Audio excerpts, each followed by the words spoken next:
I'd like to start by acknowledging the Gadigal people of the Eora Nation, the traditional custodians of the land I'm speaking to you from today, and acknowledge traditional custodians from all across the lands that you are all from as well.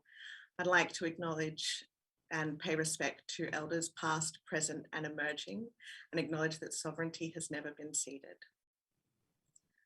Hi everyone, welcome. I'm Asha Zappa, Mental Health Promotion and Program Manager here at Way Ahead.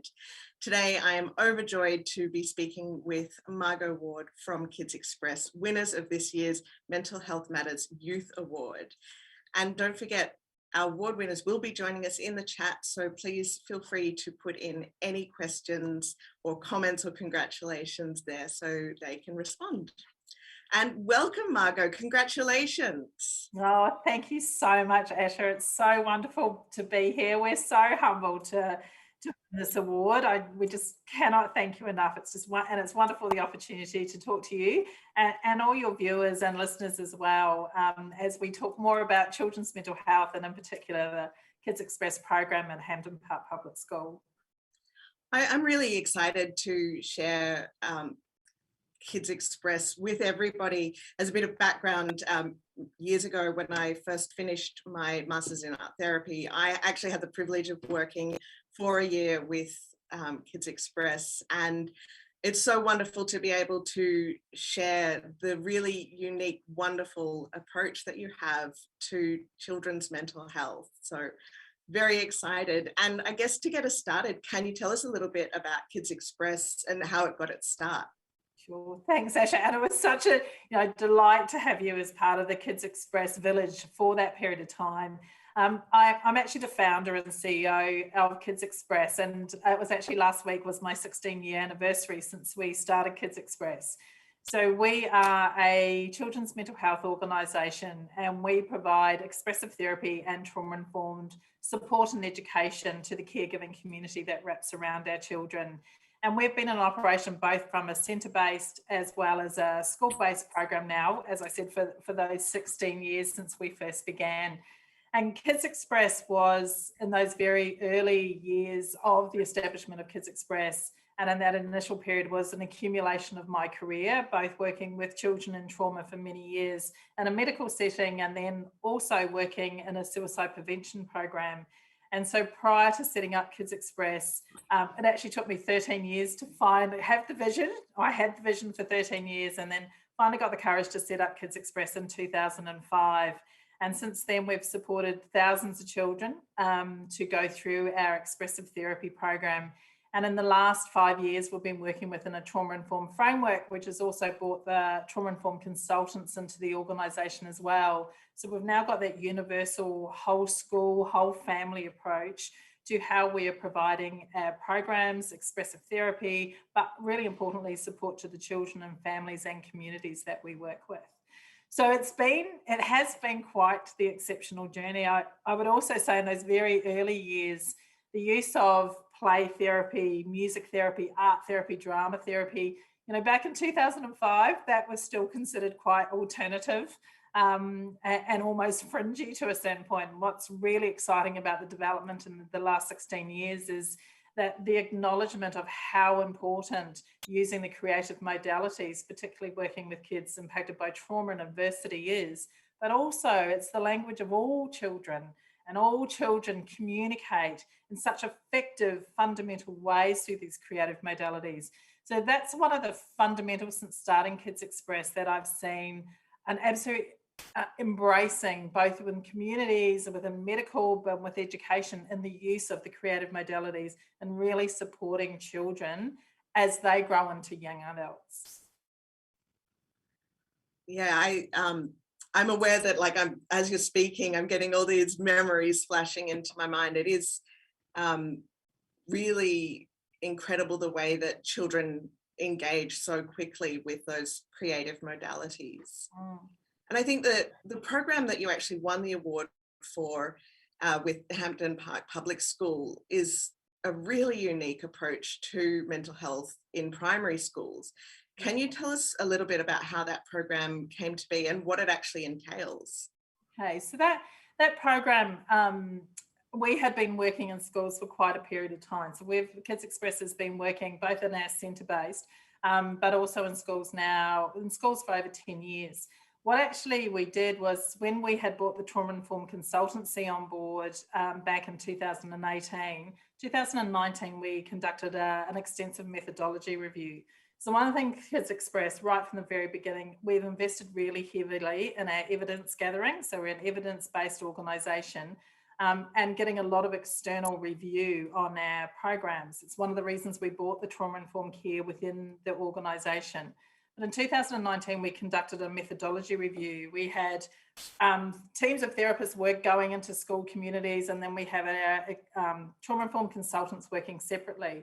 And the methodology review really brought that together. What was it that the school communities were telling us what they needed?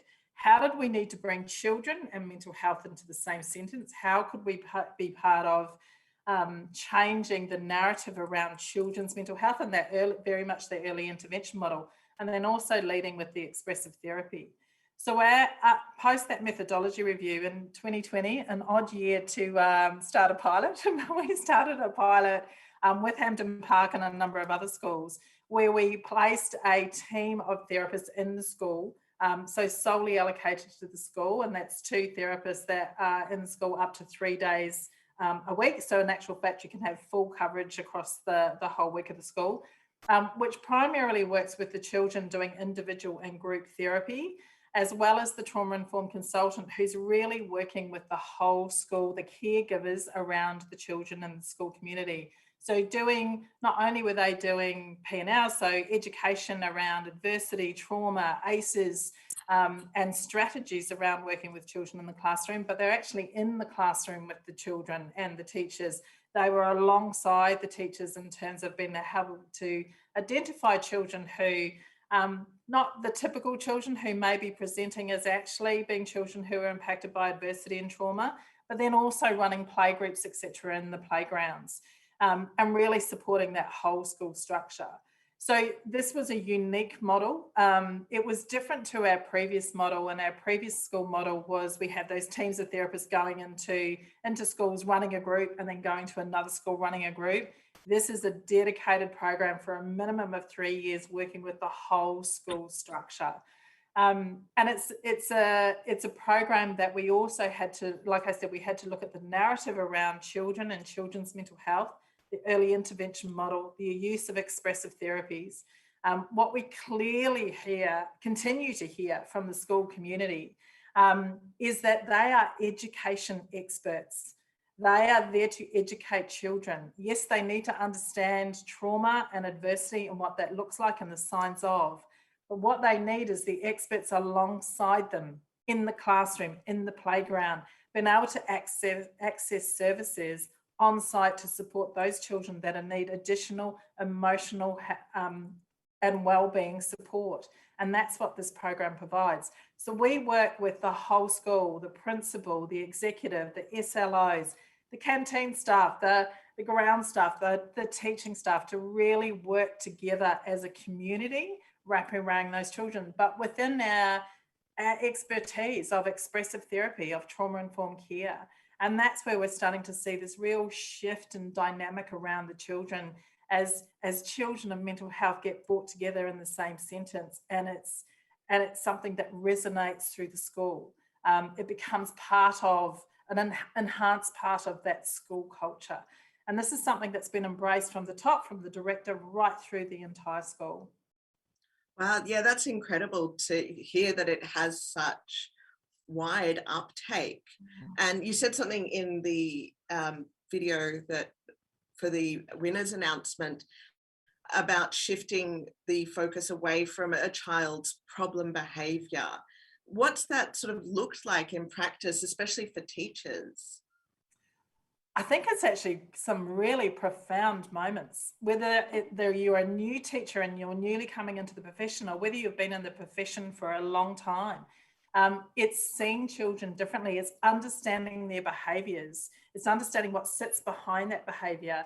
I had a principal, not necessarily of Hampden Park, but I had a principal of a school say, I knew this program was working when I had a teacher who was almost ending the end of their retirement, at the end of their career and going into retirement, and they would put kids in boxes. So this kid's a naughty kid, this kid's from this background, this kid's this kid's that. And that teacher came into a meeting around a particular child and sat back and said, well, I wonder what's happening in this young boy's life today, that's the behaviour he's turned up to school today. And that completely changed it. It wasn't about trying to discipline or manage the behaviour. It was what sat underneath that behaviour. It was what was the cause, the root cause of that behaviour. And for that principal, that was a significant moment where you saw teachers realising it's not about trying to manage the behaviour, it's the understanding that sits under it and what we then do about addressing that, rather than trying to somehow manage. And in big classrooms of kids, multiple kids who are displaying similar behaviours, it was about that understanding. So when you see that shift for teachers and I would say there's definite aha moments when our trauma-informed consultant and our therapists are working within the school structure, learning and teaching together for each other and supporting each other. Those are aha moments that you bring around a child, and the understanding of why a child may be doing certain things, and then how you can put structure and support and mechanisms for that child in that school. All of a sudden the behaviours change and learning at a whole new level starts to take place. And that's what we've seen. That's what we've seen in our school programs, is by the sharing of the knowledge that we have and the evidence base that we have, and then being able to bring the expressive therapies in to really support, we've seen this change for people, and a change that people were looking for. It all of a sudden isn't as difficult. I'm not saying it's not still challenging. There's definitely still challenges, but there's an understanding that starts to exist and a calmness that starts to come to the approach of how collectively all these experts in the school, whether you're an education expert, a mental health expert, or an expressive therapy expert, are working with the children, around the children, to support them to get the best outcomes and the best life experiences for them. That's really incredible. And again, it's such a unique approach, but when you say it and put it forward, it sounds so logical.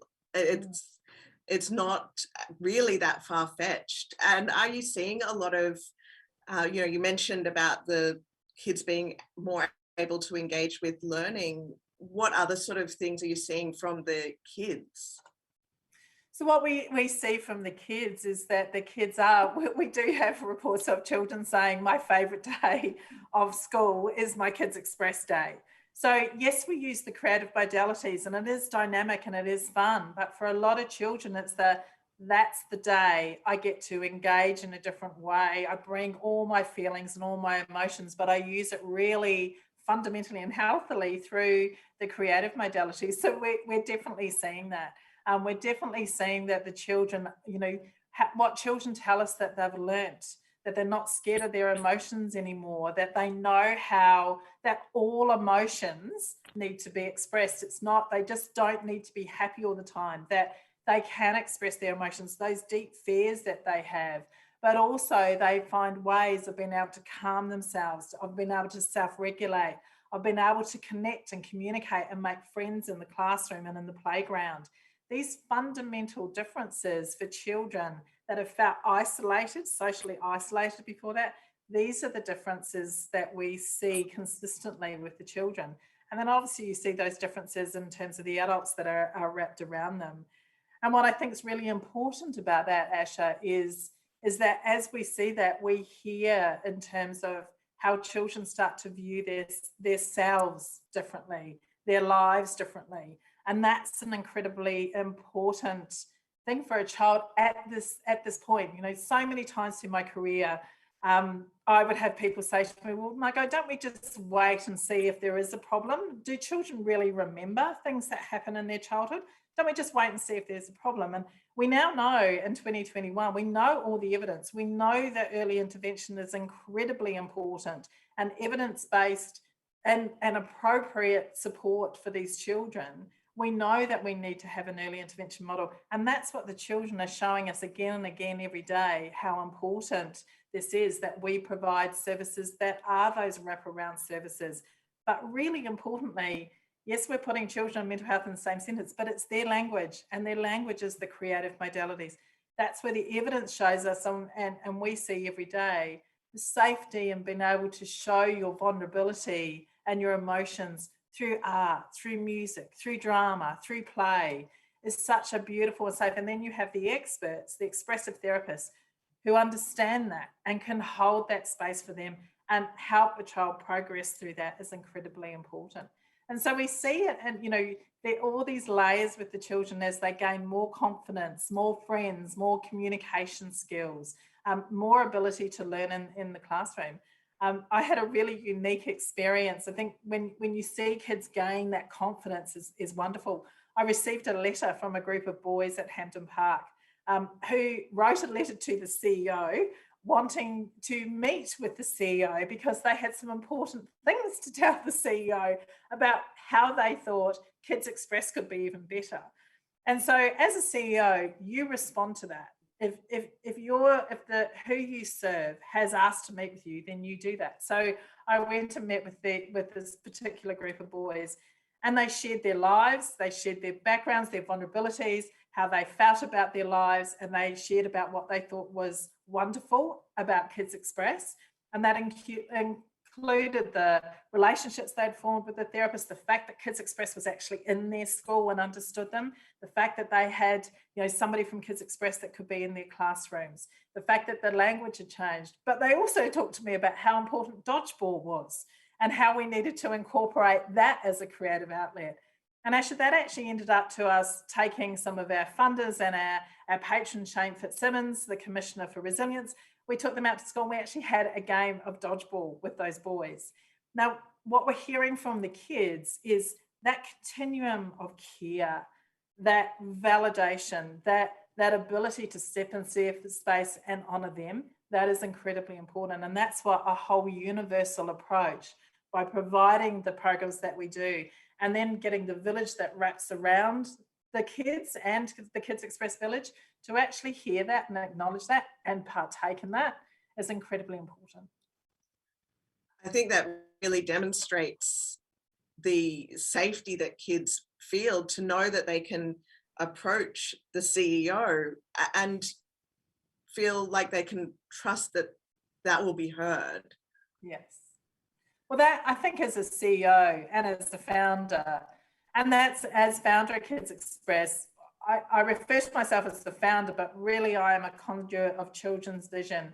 The vision of KidsXpress is not mine. It belongs to children that I worked with many, many years ago, working with children in palliative care. And so children who had envisaged this place that they needed, a place where they could go and sing and dance and throw paint.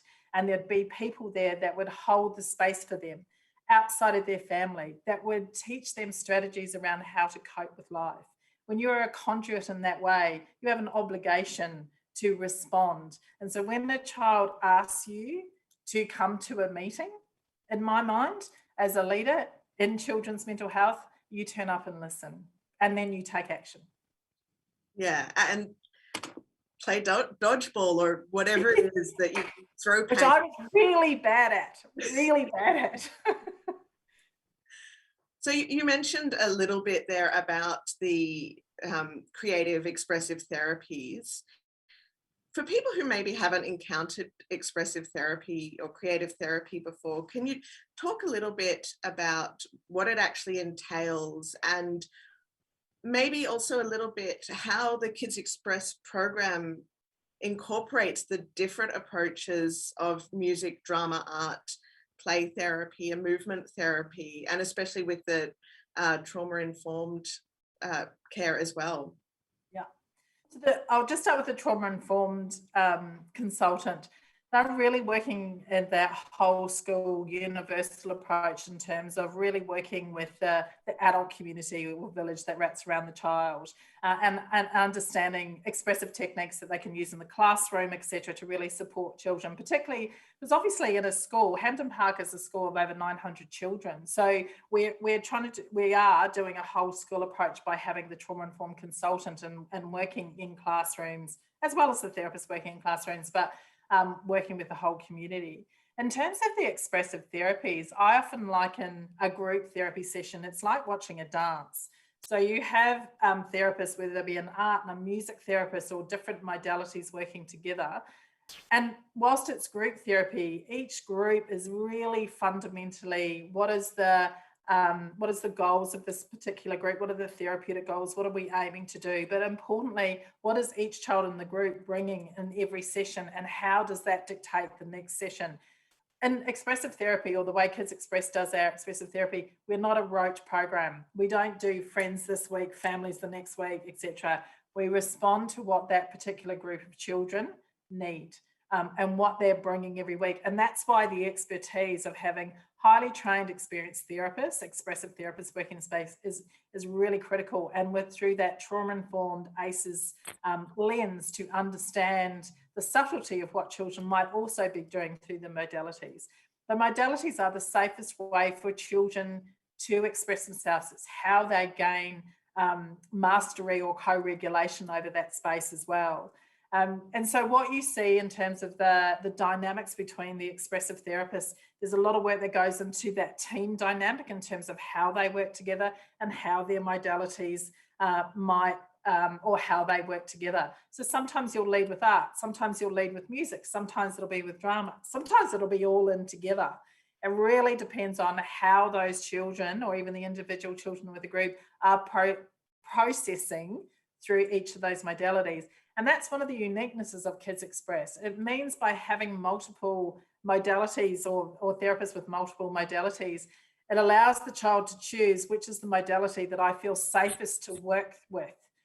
So we're not saying you have to work with art or you have to work with music. What is it what's the modality that you feel safest to work through? And so it gives them choice within that, and it connects with them at a really fundamental level. We know the neuroscience, we know how that connects, but it gives choice within that. In terms of the therapists being able to work together, there's a lot of work that we have to do when we're not in therapy to make sure that that dynamic continues to work really healthily. So as an organisation, we invest really heavily in our therapists to make sure that they are able to keep that dynamic working, that they can lead with the right modalities at the right time, if you like, for the different children. And it's the constant learning in terms of what's best practice, what is the framework, what other techniques can we be using and learning as we go, as we develop the program. So one of the things at the moment, Asha, is obviously as we're heading back into schools, the schools have very clearly said we really need a universal model. We are concerned about school refusal, we're concerned about generalised anxiety, and so we really need the teams in the classrooms, particularly in those transition years. So kinder to year 1, year 6, we're really going to need those support. So again, the therapists working out the modalities that they can use in the classrooms and how their modalities will work together is what we're currently working on, and we'll be delivering when we can be back face to face. So it is a unique model, and I think one of the things I'm really proud of is that we haven't fallen into the formalic way of actually delivering therapy. It responds to what the child and the client and the group needs. Every single school is different, just like every family is different. So you've got to be able to respond to that. And that's why the creative modalities is whilst we have the theoretical framework that sits underneath, the creative modalities allow you to do that. In a formalic framework, it becomes very difficult sometimes to actually meet the needs, particularly when you're in a school that has such a vast number of students, and also as a school that's got over 40 languages spoken in it. So the creative modalities become the common, or the creative outlet becomes the common language. It would be really interesting, I guess, to hear. I think it's sort of easy to say, oh, well, some schools might be resistant, or, it is such a shift in paradigm. But I'd love to hear more about some of the sort of specific and maybe unexpected challenges that the program has faced. Look, I think, given how long we've been doing it, I think the initial, and I know I keep saying it, but putting children and mental health in the same sentence, that was a challenge. It's not so much a challenge now. If COVID has a gift, that to us as an organisation, and I think for children's mental health and wellbeing. That has been one of the gifts. And we saw that with the announcement of the National Children's Mental Health and Wellbeing Strategy just this week from government. It is an easier conversation. And that, therefore, for us, in terms of our school partnership program, has become an easier conversation.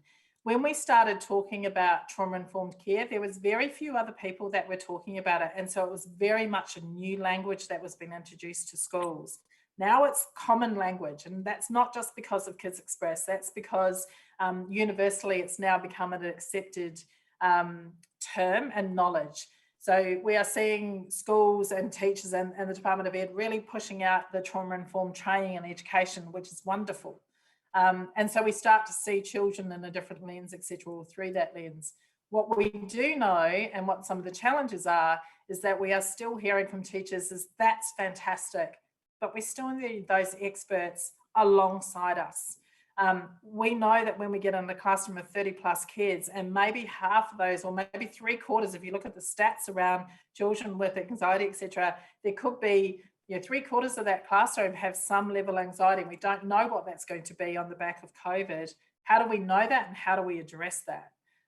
So I guess one of the challenges has also been in really how do we prioritise which classes, etc. That's why we're currently looking at those transition classes, particularly as we go back on the back of COVID. But even when we developed the program, really working with the school communities to understand what therapy was. When you use the creative modalities, they can tend to see it as activity. Oh, that's, isn't that lovely? The kids get to do art, or the kids get to do music. Educating around, what we deliver is therapy. And I guess one of the classic understandings is, therefore, we need an appropriate therapeutic space where we can do individual and group therapy as well. So understanding with the schools that we actually need a dedicated space. We can't be in a hall. We can't be in a thoroughfare. Now, one of the wonderful things about Hampton Park Public School was when we first spoke to the principal, 𝘠𝘪𝘥𝘴 there, she was like, I will give you a classroom. And we have a classroom space that's in the centre of the school. That's the importance that she actually placed on KidsXpress in her school. And that was incredibly important. So some of those challenges that we meet or have met through the many years of KidsXpress in the school communities, we're now finding it as with the narrative that's so much easier now around children's health, it's easier to get people to understand that. I will also say this, though, that one of the challenges is now, as our reputation grows and we have an EOI process for schools, we are starting to see more and more schools saying, we have the training and the knowledge. We now need those experts alongside us. So as an organisation that we know where we can significantly add value to the school community, the challenge for us now is how do we continue to do this? During COVID, we successfully and very quickly in 2020, we put everybody online, and we continue to support the kids and the school communities online. And probably one of our learnings from last year was the need to support more parents and more of the staff. And we've done that certainly in this current lockdown. We've done a lot more work with parents and the school community. And how do we continue to do that? One of the fundamentals for us is for the children is actually being face-to-face with the children. So there's challenges around that. I think there is more and more challenges for us as we move forward in terms of we really don't know. I think at this point what the fallout will be for children's mental health and wellbeing for COVID. And I personally think there's a long tail for this. I don't think by the end of 2022, it won't be an issue anymore. I think there is a long tail. And prior to COVID, we already knew that children's mental health was one of the critical things that this country needed to address. One of the things that the judges all agreed on was that KidsXpress really stood out because you work with primary school age children. And, as you mentioned, the early intervention piece is so important for long-term well-being. It was incredible for the judges to see something that really focused on younger children, but was still responsive to children and centered their well-being rather than as, an adult agenda. Yeah. Children are at the heart of everything that we do. And if I go back to the origin of KidsXpress, children was created by children for children. any business owner will know that you need to listen to your customers or your clients, and that is who we serve. In my mind, we serve the children, and therefore we serve the future. So our children today are our future. And so I think that's incredibly important. And we know all the evidence points to early intervention, like we cannot say it enough, and we know that. And if you to look at the mental health across adulthood or adolescence and adulthood, we've been doing a lot of really good work, and we still have major issues. So therefore, it's almost the obvious is in terms of, so the origin of this is children. So if we can support children, and we know about plasticity of the brain, etc. So we know that we have an opportunity when children are children to actually put these foundations and these strategies and these coping mechanisms into place, and be able to create that sense of safety within themselves through the modalities. And I think it's time that as a society, we actually placed children at the heart of everything that we do, every single little thing, because not only because they are our future, because if we don't invest in them now, in all aspects, we will pay the price down the track. And that, I believe, as an organisation, is where we hold the greatest value, is the fact that children are at the heart of everything that we do. We give them... what am I trying to say? We give them the rightful space that they should hold, and we work around them, not because of them, not because we have an agenda, or that even, I think as adults, we think we're the experts in their lives. They need to be able to develop those strategies through their own learning and mechanisms. We just provide the safe space for them to be able to do that. And for us as an organisation, we have been asked, why don't we work with adolescents and why don't we work with adults? And yes, the expressive modalities can go across the entire age range without a doubt, but our focus is on children, our expertise is on children. And that is where, as an organisation, we will continue to focus on that early intervention model for children's mental health. Thank you so much. Just coming to time there, so really quickly, what does this award mean for KidsXpress?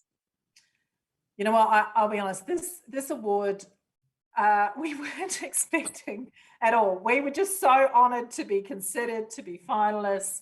But what it means for us, I think everybody in society at the moment perhaps needed validation, perhaps needed a morale boost, and it definitely gave that to our team.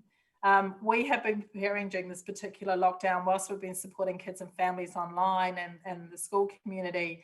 We know we've got a huge job ahead of us. We know as soon as we get face-to-face, which will be in the coming weeks, and we already knew prior to COVID that we had issues with children's mental health. We have a lot of work to do, and we are going to need to be focused and centred, and we're going to need to be courageous.